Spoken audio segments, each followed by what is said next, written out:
Halo Unpaders, selamat datang di podcast Cuap-Cuap Karir ke-11 yang akan membahas seputar meramu passion karir yang sehat dan cemerlang.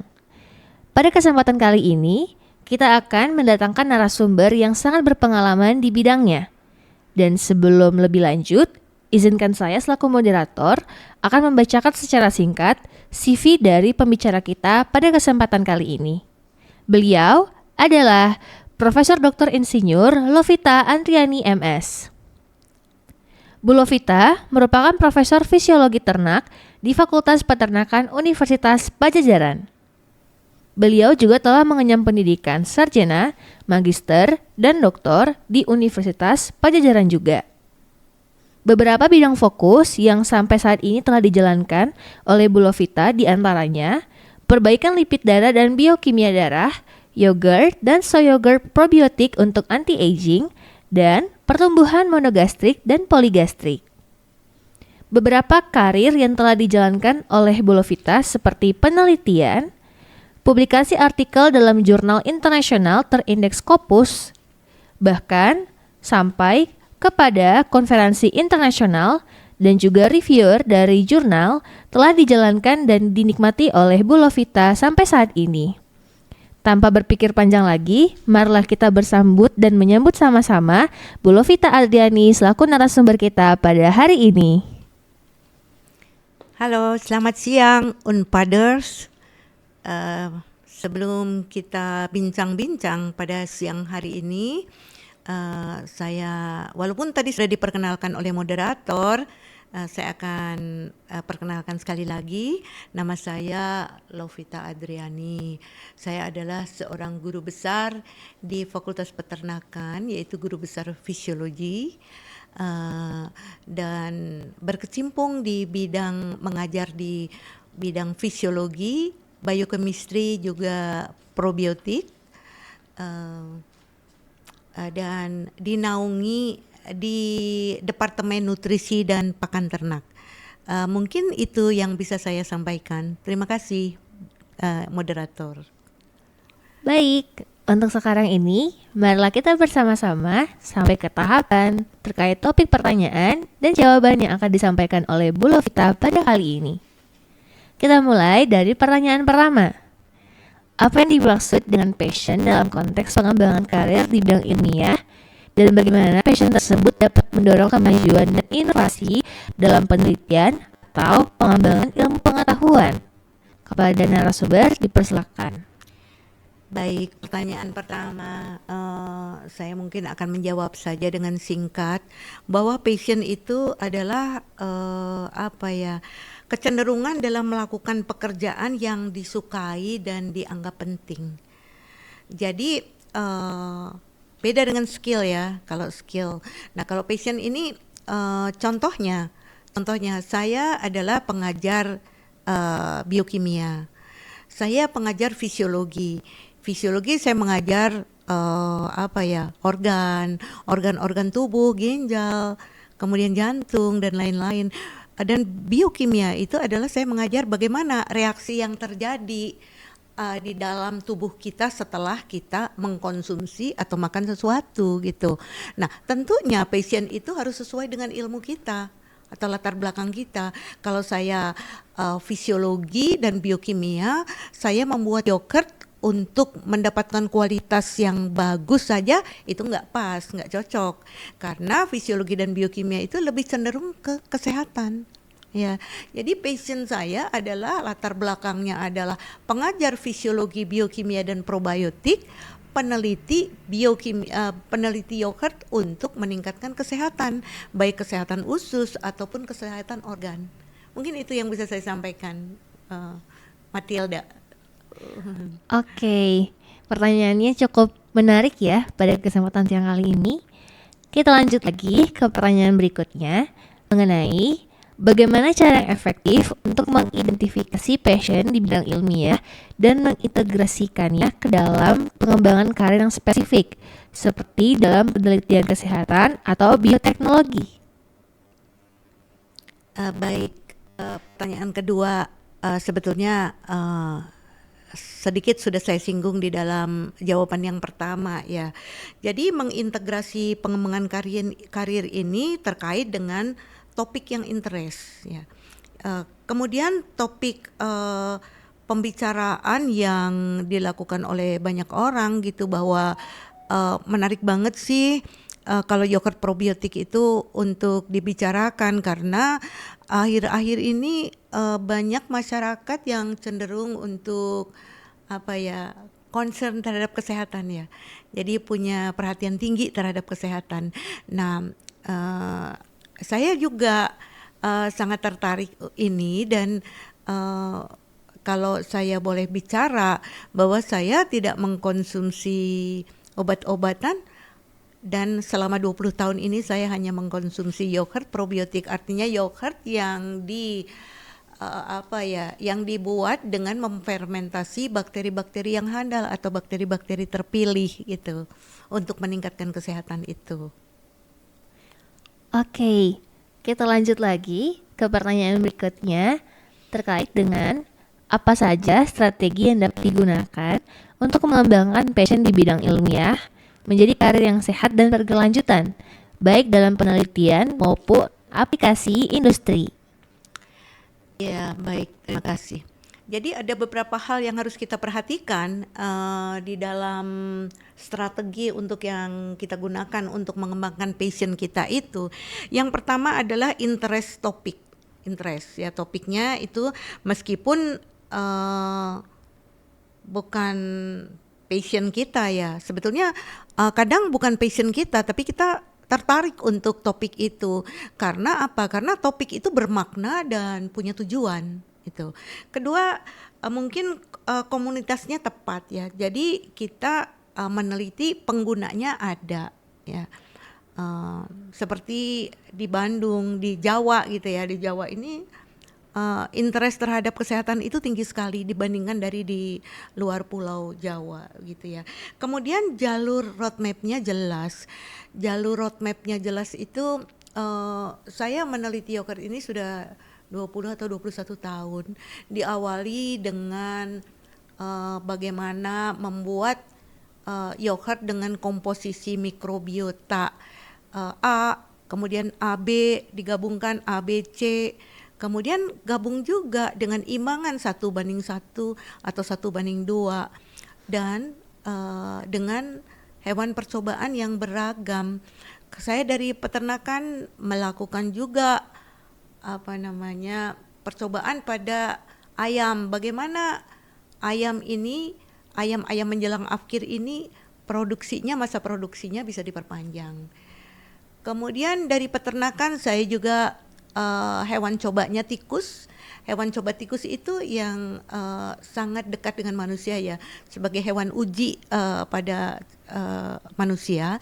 Itu saya melakukan juga bagaimana mencekok tikus-tikus ini yogurt A, B, C, D itu terhadap fungsinya, baik itu fungsi organ ataupun keadaan darahnya, hematologinya seperti apa, kemudian aktivitasnya terhadap enzim-enzim yang diperlukan, bagaimana menurunkan lemak darah. Itu yang saya lakukan, maupun aplikasinya baik dalam penelitian maupun aplikasi industri. Aplikasi industrinya tentunya perlu diaplikasikan ya industri, karena untuk memproduksi yang jumlahnya cukup banyak, itu biasanya kita kerjasama dengan industri ya. Dan banyak industri-industri yang berkeinginan untuk berkolaborasi. Itu yang bisa saya sampaikan. Wah, jawabannya sangat menarik ya teman-teman semuanya. Nah, sekarang kita lanjut lagi ke pertanyaan berikutnya yang pastinya lebih menarik lagi terkait dengan dapatkah diberikan contoh konkret mengenai pengembangan karir berbasis passion di bidang ilmiah seperti penelitian probiotik untuk kesehatan pencernaan atau studi anti penuaan? Baik, ini pertanyaan menarik sekali ya. Ini yang terutama diminati oleh ibu-ibu ya. Anti penuaan dini, sebetulnya yang disebut tadi anti penuaan dini itu sebetulnya bukan hanya mukanya saja atau kulitnya saja, tetapi yang menjadi baik itu, yang improve itu semua yang ada di dalam tubuh kita. Hasil penelitian selama mungkin untuk menghasilkan anti penuaan dini dan anti aging ya, dan satu lagi apa yang tadi ya, perbaikan usus, itu saya memerlukan 6 tahun. 6 tahun itu dengan kolaborasi artinya anti penuaan dini itu saya berkolaborasi dengan beberapa pengajar dari Fakultas Kedokteran ya, antara lain Dr. Roni Lesmana PhD ya, kemudian dengan Profesor Setiawan sebagai Direktur Pasca Sarjana. Itu yang membantu saya dalam penelitiannya bahwa yogurt itu akan memperbaiki kualitas dari usus itu. Kita melakukan pencekokan yogurt itu, tadi saya sampaikan bahwa yogurtnya itu ada beberapa macam. Yogurt misalnya yang dibuat dengan bakteri yang umumnya ada di pasaran di Indonesia, yaitu Lactobacillus bulgaricus dan Streptococcus thermophilus. Kemudian yogurt yang diproduksi atau difermentasi, susu yang difermentasi dengan bakteri-bakteri terpilih, yaitu contohnya Bifidobacterium, Lactobacillus acidophilus, kemudian Lactobacillus plantarum. Nah, dari hasil penelitian ini yang setiap hari kita mencekokkan yogurt ini pada tikus dengan dosis yang berbeda, ada dosis 1,25%, ada dosis 2%. Ini membuktikan bahwa kualitas dari usus itu jauh lebih bagus. Pertama, gambaran histologi usus itu menunjukkan bahwa jonjot usus atau fili-fili usus itu meningkat, tingginya bertambah, lebarnya bertambah, sehingga secara general itu kita melihat bahwa luas permukaannya lebih luas. Sedangkan penyerapan itu erat kaitannya dengan luas permukaan dari fili usus. Nah, kalau luas permukaannya bertambah, artinya penyerapannya juga bertambah. Penyerapannya bertambah, yang di metabolisme yang dijadikan energi juga bertambah. Nah, yang penting pada usus itu imbangan bakteri yang baik dan bakteri yang jelek itu harus seimbang. Bakteri yang baik kita katakan mikrobiota, bakteri yang jelek mikrobiota, atau kita bisa mengatakan bakteri non patogen, atau yang bakteri yang jelek kita katakan juga patogen. Patogen itu yang jelek, itu yang menyebabkan sakit. Nah, imbangan yang baik itu di dalam usus kita itu adalah yang baik. Bakteri yang baiknya, mikrobiotanya itu antara 70 sampai 85%. Dan bakteri yang jelek itu tidak boleh melebihi 30%, antara 15 sampai 30%. Nah, kalau imbangan ini bergeser itu banyak penyebabnya, karena pola makannya jelek ya. Artinya pola makannya tidak sesuai dengan keinginan bakteri untuk hidup di usus, karena ada perbedaan dari media untuk kehidupan. Kehidupan bakteri itu, bakteri patogen itu makannya protein loh. Media hidupnya protein. Kalau kita berikan protein, dia akan berkembang biak lebih cepat. Sedangkan bakteri non patogen atau mikrobiota itu bakteri yang baik, itu media hidupnya itu adalah oligosakarida. Artinya oligosakarida itu karbohidrat dalam rantai menengah. Contohnya inulin atau jelly ya, jelly-jellyan gitu. Itu adalah untuk meningkatkan populasi bakteri. Jadi hidupnya berbeda. Jadi seseorang yang makannya protein terus-terusan, ya pastinya satu tujuan adalah untuk mencerdaskan gitu ya. Ibu-ibu tuh makanlah protein yang tinggi supaya cerdas gitu ya. Tetapi satu bagian lagi akan menyebabkan disbiosis. Terjadi pergeseran jumlah bakteri. Sedangkan kita tahu bahwa mikrobiota atau bakteri yang baik itu keluarnya, yang senyawa-senyawa yang dihasilkan itu adalah senyawa-senyawa yang baik. Artinya seperti peptida aktif, bakteriosin, laktat, asam lemak rantai pendek, itu semuanya yang menguntungkan atau meningkatkan improve kesehatan kita. Sedangkan bakteri yang jelek itu ya keluarnya ya seperti racun lah, atau ROS, radikal bebas gitu, yang itu akan menyebabkan kerusakan dari sel. Sedangkan kita tahu bahwa manusia hidup itu adalah kumpulan dari sel. Jadi selnya itu harus tetap terpelihara baik jumlahnya ataupun ukurannya. ya. Jadi kalau bakteri patogen itu ya merusak sel gitu. Walaupun bakteri patogen itu sedikit diperlukan, karena dalam beberapa uji itu bakteri patogen itu ada juga gunanya. Ada radikal bebas, ada hidrogen peroksida, itu dalam uji katalase itu positif, yang menunjukkan bahwa misalnya yang saya lihat itu hidrogen peroksida H2O2 yang tadinya racun itu bisa diubah menjadi H2O plus O2 yang aman gitu. Juga dapat melumatkan feses ya, supaya menjadi lumat, itu ya artinya kerja dari bakteri patogen. Dan kehidupannya patogen itu lebih banyak di usus besar gitu. Kemudian yang kedua anti aging ya. Anti aging ya. Agingnya itu artinya tadi kulitnya ya. Kulitnya akan menjadi lebih tidak keriput ya, tidak keriput. Tapi saya tidak mengatakan saya peminum yogurt tidak keriput ya. Usia saya 70 koma, 70 koma sudah cukup keriput. Tetapi di sini kita bisa melihat dari hasil penelitian yang ditulis dalam jurnalnya Dr. Roni Lesmana, bahwa dengan judul nih, saya punya jurnalnya Probiotic Composition of Fermented Cow Milk and Soy Milk Effect on Epidermal Growth Factor and Epidermal Thickness in Female Oyster Rat. Di sini hasilnya bahwa yang dapat dipertahankan adalah struktur kulit ya, dan menunda penuaan pada kulit dengan meningkatkan tingkat EGF. EGF itu epidermal growth factor itu. Kemudian banyak lagi, karena kerjasamanya ini banyak ya dengan kedokteran, itu penelitian dari Profesor Setiawan yang sebagai direktur pasca sarjana dulu, kalau tidak salah dekan dari Fakultas Kedokteran. Beliau meneliti terhadap diabetes mellitus tipe B, tipe 2. Hasilnya itu menyatakan bahwa at least can decrease 25% blood glucose gitu kan, dapat menurunkan 25% glukosa darah, kan itu sangat bagus ya, sangat bagus ya. Mungkin itu moderator yang bisa saya sampaikan. Oke, ini jawabannya sangat menarik sekali ya. Nah, mungkin kita lanjut lagi ke pertanyaan berikutnya yang pastinya jauh menarik lagi, yakni apa saja tantangan yang sering dihadapi saat mengembangkan karir berbasis passion di bidang ilmiah dan bagaimana strategi untuk mengatasinya, misalnya dalam pendanaan penelitian atau kolaborasi antar disiplin. Sebagian sudah saya jawab, tapi yang sangat menarik ini adalah dalam hal pendanaan.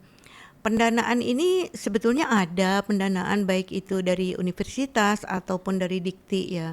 Tetapi kadang-kadang pendanaan ini memang kurang ya. Jadi untuk penelitian yang berbasis pada biologi molekuler, kemudian terhadap gen-gen ya, yang gen-gen mana yang perlu kita lihat gitu. Nah itu perlu pendanaan yang cukup gitu.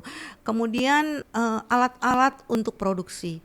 Alat-alat untuk produksi itu sebetulnya saya memproduksi yogurt dengan cara tradisional, tapi sebetulnya sangat lebih baik apabila dengan satu sistem yang lebih canggih sedikit ya. Kalau kolaborasinya antar disiplin itu sudah cukup banyak ya. Saya berkolaborasi kalau tidak salah dengan 6 fakultas ya. Dengan lab sentral yang dipimpin oleh Prof. Unang, itu saya melakukan uji tantang, misalnya Streptococcus pneumonia, kemudian Staphylococcus aureus, Pseudomonas aeruginosa, dan bakteri-bakteri tifus ya, TVI ataupun Typhimurium, itu dengan zona hambat. Itu saya lakukan di lab sentral, itu dibandingkan dengan antibiotik dengan dosis rendah ya. Kemudian cara membuat yogurt menjadi powder yang nanti akan kita kembangkan untuk menjadi kapsul, itu dibantu juga di lab sentral itu dengan spray drying. Ya, spray drying. Kadang-kadang ada orang yang aku tidak suka yogurt, aku mau minum kapsulnya aja. Kita akan sedang melakukan penelitian itu, dan mudah-mudahan dalam tahun depan gitu akan selesai. Kemudian kualitas yogurt, saya di Fakultas Peternakan ada bidangnya. Karena saya bidangnya bukan membuat yogurt dengan kualitas yang baik, tetapi saya membuat yogurt yang sehat untuk manfaat untuk kesehatan itu. Tapi di Fakultas Peternakan juga ada bidangnya teknologi hasil ternak, bagaimana membuat yogurt yang kental yang baik. Itu kita kolaborasi di bawah Dr. Jajang Gumilar ya. Kemudian membuat enkapsulasi ini juga dibantu dari Finder ya, dari nanoteknologi. Itu ada Profesor Made dan Profesor Kamel itu membantu saya dalam memproduksi, mengecilkan ukuran dari molekul yogurt itu supaya solubilitasnya lebih tinggi dan manfaatnya lebih tinggi. Kemudian yang saya tidak lupa ya, support yang paling tinggi itu dari Dekan Fakultas Peternakan, Bapak Dr. Ahmad, Bapak Dr. Ahmad, dan Kepala Departemen di mana saya dinaungi itu Departemen Nutrisi dan Teknologi Pakan Ternak itu. Jadi pakan ternak boleh, pakan manusia juga oke gitu. Ya, begitu mungkin. Matilda. Oke, pertanyaannya sangat menarik ya teman-teman semuanya. Maka sekarang kita lanjut lagi ke pertanyaan berikutnya terkait dengan bagaimana dampak dari karir berbasis passion di bidang ilmiah terhadap keseimbangan hidup dan kesehatan mental, mengingat tingginya tuntutan dan ekspektasi dalam penelitian dan inovasi. Nah, ini ya. Ada keseimbangan hidup dan kesehatan mental mengingat tingginya tuntutan. Jadi yang pertama kita harus berimbang ya antara keseimbangan hidup dan kesehatan mental. Kalau kita dituntut untuk melakukan penelitian dan inovasi terus-terusan tanpa kita memperhatikan kesehatan mental, kita stres ya. Akhirnya bukan makna dan tujuan kita yang kita hasilkan. Jadi kita ya terkapar gitulah. Jadi yang penting adalah yang penting pertama adalah kita harus mengutamakan, prioritaskan pribadi dan profesional ya, kunci dari kesehatan mental yang baik. Jadi bekerja sama lah kira-kira apa. Kalau saya melakukannya ya seperti itu, penelitian jalan, kemudian hura-hura juga jalan. Sepertinya tiap 2 minggu sekali itu kita kuliner, sekedar healing ya. Kalau anak-anak muda ya dikatakannya healing, kuliner itu bersama dengan beberapa teman gitu. Jadi kita lakukan. Jadi supaya hidup ini selalu ceria dan selalu senang gitu. Walaupun tugas kita adalah banyak. Begitu. Moderator. Oke, ini kayaknya cukup menarik ya terkait dengan masalah dampak dan juga mitigasinya. Nah, sekarang kita lanjut lagi ke pertanyaan berikutnya yang tentunya tidak kalah menarik, yakni bagaimana tren di dunia ilmiah saat ini seperti teknologi baru atau pendekatan interdisipliner memengaruhi pengembangan karir yang berbasis passion. Baik. Ini utamanya saya akan menceritakan tentang kesehatan ya. Kita tahu bahwa masyarakat sekarang ini tingkat kesadaran akan kesehatan ini tinggi. Jadi ya kita harus sadar ya bahwa kita ini harus hidup sehat. Hidup sehat itu artinya makan enak tetapi sehat gitu, bukan makan enak kita makan obat gitu ya. Jadi silakan para adik-adik mahasiswa ya, saya sebagai peneliti yogurt ya, terutama untuk memperbaiki kualitas organ. Bagaimana yang tadinya baik itu pada tikus, pada ayam ataupun pada domba itu saya lakukan karena erat kaitannya. Kalau pada tikus itu sebagai hewan coba yang mirip dengan manusia itu aplikasinya pada manusia. Kalau pada ayam, ada pada domba, itu pada ternak gitu. Nah, kalau pada ternak saya melakukan untuk bagaimana membuat ternak itu dengan kualitas daging yang baik, yang rendah lemak, yang rendah kolesterol. Nah, kalau pada manusia juga seperti itu. Seperti itu sama. Bagaimana membuat kualitas dari liver yang diwakili oleh tikus. Ini livernya atau hatinya itu fungsinya kita lihat SGPT, SGOT-nya itu dalam range normal. Yang tadinya kontrolnya range-nya di bawah normal atau di atas normal, itu kita membuat dalam range normal. Kalau penelitian fisiologi mungkin kita lebih cenderung untuk indikatornya itu range normal. Bagaimana fungsi dari ginjal misalnya dilihat dari uric acid, kemudian dari kreatinin itu menjadikan fungsinya itu menjadi dalam range normal. Juga aktivitas dari beberapa enzim pemecah protein, protease itu meningkat.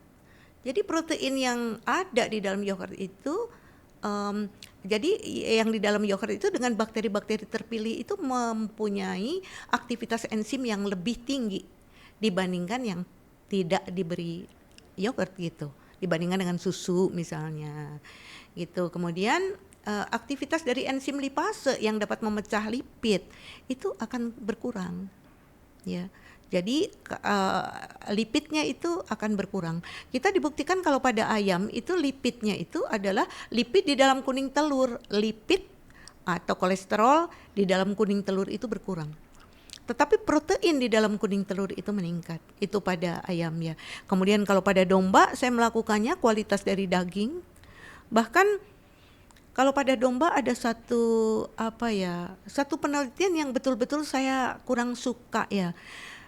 Begitu daging domba itu kita belah dombanya, kita seksing dombanya, bau dombanya itu banyak berkurang ya. Jadi kita mau makan domba itu, kalau saya makan domba itu suka baunya. Bau domba itu punya bau yang khas ya. Tetapi di sini baunya itu jadi kurang ya.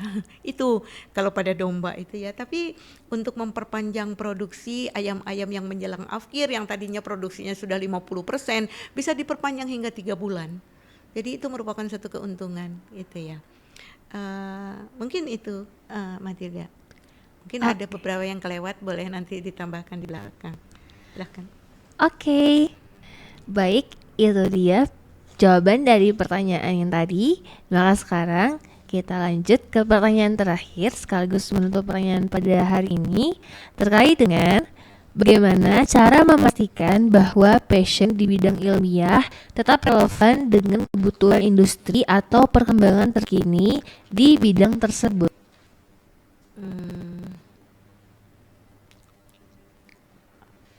Iya, jadi kalau kebutuhan industri itu untuk memperbanyak produksi ya. Kalau produksi secara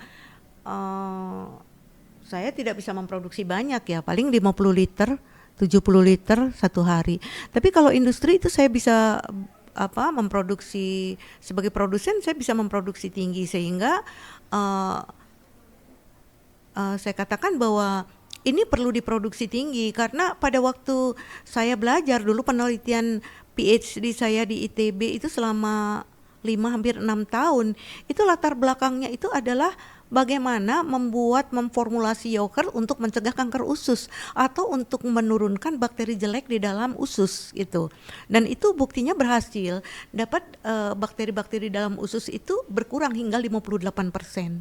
Nah, itu artinya yang menyebabkan racun, yang menyebabkan kerusakan dari sel itu berkurang banyak gitu. Kemudian sebagai dosen itu ya penting itu ya cuap-cuap untuk pentingnya kita sehat itu. Ya boleh dikatakan alhamdulillah saya sampai usia di atas 70 itu tidak mengkonsumsi vitamin ya, tetapi mengkonsumsi yogurt itu per hari sekitar 250 mili per hari, atau kalau tidak sempat ya seminggu 5 kali lah, itu yang saya lakukan, dan saya masih bisa beraktivitas cukup baik itunya. Mungkin itu yang bisa saya sampaikan. Oke, demikian pertanyaan dan jawaban yang telah disampaikan oleh Bu Lovita pada hari ini. Pada kesempatan kali ini, boleh banget nih buat Bu Lovita menyampaikan kesimpulan atau mungkin promosi seputar profil daripada Ibu. Mangga dipersilahkan. Simpulannya apa ya? Simpulnya untuk meningkatkan yogurt ini adalah bukan yogurt yang ada di pasaran ya, bukan ada yang di pasaran. Tetapi yogurt ini berdasarkan penelitian selama 21 tahun gitu ya. Dari memperbaiki organ, memperbaiki biokimia darah, itu artinya menurunkan lemak darah, kemudian memperbaiki yang kurang berhasil sedikit itu kolesterol ya. Kolesterol itu sangat tergantung dari makanan kita. Kalau kolesterol yang saya lakukan pada hewan coba itu berhasil banget gitu, lemak darah. Tetapi kalau kita pada manusia itu, karena kita itu sebetulnya kolesterol itu dibentuk itu secara endogen itu adalah 60%. Dan eksogennya itu adalah sekitar 30-40%. Jadi kalau makanan kita tetap, makanan yang kita makan itu adalah sumber-sumber kolesterol, minyak, begitu ya, penurunannya tidak signifikan gitu. Tapi tetap untuk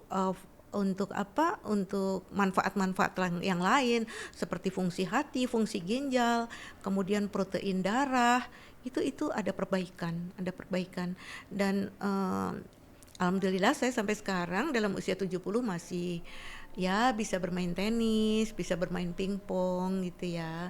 Nah ini ya itu yang kita ucapkan betul-betul terima kasih kepada Yang Maha Kuasa ya, telah memberikan kesehatan yang prima banget untuk saya. Kemudian dan dosis yang bisa kita konsumsi itu adalah cukup dengan 1,25% dari berat badan. Nah di sini juga ada ya beberapa contoh yogurt yang saya produksi ini. Di sini adalah ada rasa dari mocha, kemudian blackberry, leci dan strawberry ya.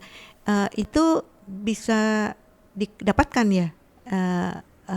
Moderator ya, bisa didapatkan di Rio Junction atau di KBP Junction ya, KBP Jogja ya, ataupun di Mekarwangi. Kemudian saya punya satu kedai ya, cuman boots aja di dalam pasar Cihapit. Dan ada satu kata bijak ya yang perlu saya sebutkan ya. Jika hari ini lebih buruk dari kemarin, maka celaka. Jika hari ini sama dengan kemarin, rugi. Dan jika hari ini lebih baik dari kemarin, maka beruntung. Jadi silakan dicermati kata bijak ini, dan akhir kata ini bisa memfollow di Instagram ya, dengan Instagramnya kalau tidak salah follow di @lovita.yogurt ya, atau produknya bisa didapatkan online. Dan cuap-cuap ini bukan saya ingin promosi yogurt ya. Yogurt ini karena saya sudah memproduksi yogurt sudah cukup lama, cuman untuk izin dari BPOM, kemudian izin halal dan izin edar itu baru saya dapatkan 2 tahun yang lalu, dan ini juga sangat dibantu oleh Universitas Padjadjaran melalui KST Unpad gitu. Mungkin itu yang bisa saya sampaikan. Terima kasih sudah memberi kesempatan pada saya. Oke, terima kasih banyak Bu Lovita. Dan terima kasih juga untuk Unpaders yang telah menyaksikan podcast Cuap-Cuap Karir ke-11 dengan judul Meramu Passion Karir yang Sehat dan Cemerlang pada kesempatan kali ini. Semoga kita dapat bertemu kembali dan terima kasih banyak. Jangan lupa juga follow akun Instagram dari lovita.yogurt dan juga jangan lupa lihat updatean daripada Pusat Pengembangan Karir Unpad di Instagram @karir_unpad. Terima kasih Unpaders dan sampai bertemu lagi dalam kegiatan cuap-cuap karir berikutnya. Ya, terima kasih kepada Unpaders. Semoga kita bermanfaat apa yang saya sampaikan hari ini. Terima kasih.